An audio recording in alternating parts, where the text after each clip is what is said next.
Okay, I want to make this quick video in case you have the same problem as me.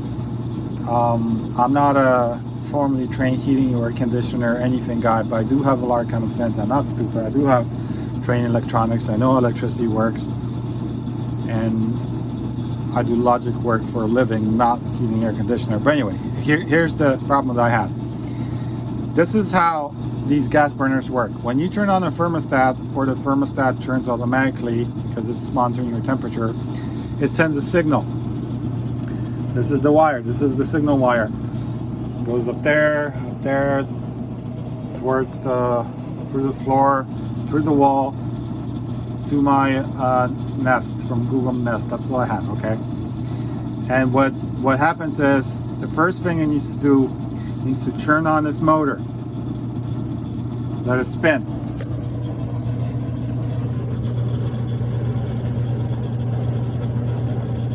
Okay, that's what it needs to do. And then now, if you don't do maintenance on this very long time, what will happen is there will get a whole bunch of dust in there, and dust is really bad for motors. All motors work on the principle of electrical induction. You're making an artificial magnetic, thing to induce the motor spin. That's how it works. But dust is really bad for that. It was so clogged up with dust that it would not work. So it got stuck. It's called an induction stuck. So this is really easy. If this happens, remove these screws. By the way, you'll know that this is the problem because this will buzz. This is going to be making buzzing noise when it turns on. Okay, and it will not because it's stuck. It's buzzing. It's stuck. So that whole logical step is disconnected. It's not sending a signal to have the heating element turn on, and then it's not sending a signal to have the solenoid turn on. This is the opening for the gas. So gas is not. So that whole chain of is disrupted because this thing isn't working, and that's a good safety feature too. You don't want to be sending gas, and if this isn't working, that'd be bad. Anyways, what you do is, I've already put this together, so I don't have any video, but there's screws here. First of all, turn off your power. In my case, I have a power right there. This turns off the power. You should have a similar one. Okay. Turn off your power. Remove this screws, then this whole thing comes off. The motor is easy to remove.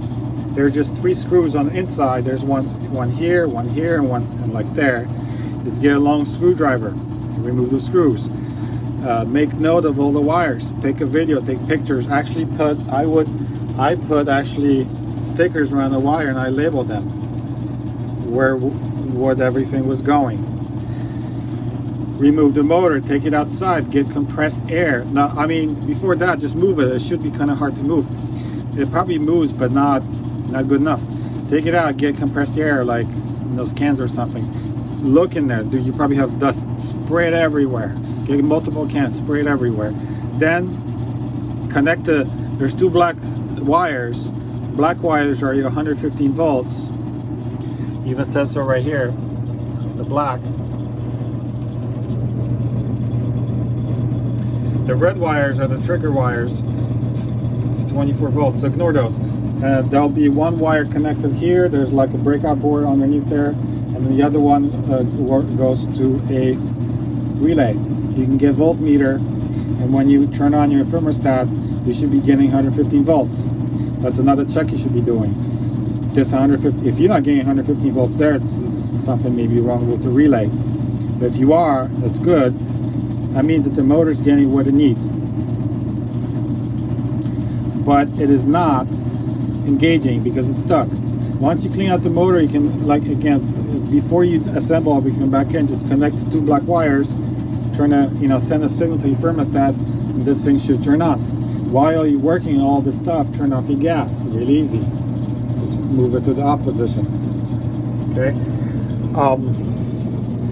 Once you have it verified it's working on the outside, plug in everything the way it was. You took notes, right? As I just told you to. put everything back in, and the unit should work. If this will spin up, this sends a signal now for this. This is the high voltage line for the solenoid, the heating element. The hot glows hot, and then they will send a signal to open this valve, the gas valve, to send the gas through, and then the gas ignites, and then what actually happens? I might as well explain the whole thing. Then the system brings it to a certain temperature. Once the system has been brought to a temperature, this thing monitors the temperature. Once it's achieved, the goal has been achieved, it turns on the blower fan, which is on the other side. It is vibrating a little bit because there's a piece of metal that I have to fix, but that's not. That's a vibration from like the external closure on the other side. This thing was put in 1992 and it was serviced 96. I never touched it, and I bought this house in 2008, 2009. So 33 years this thing operated without any issues. And honestly, do you want to spend thousands of dollars on a new system? You know, these techs, there's a lot of these techs that will come up here, they don't know how to debug and do anything. I'm not saying all of them, but there's a lot of them. So don't get suckered into them, you know, recommend, hey, let's put a new system in, $1,000 or $2,000. No. Ask them to find out what the hell the problem is. Okay, worst case scenario, even if the motor was burnt out, you can get another motor. They still make these motors. They make them. You just look at the model number. I know this because I was doing the Googling on this thing. They're out there.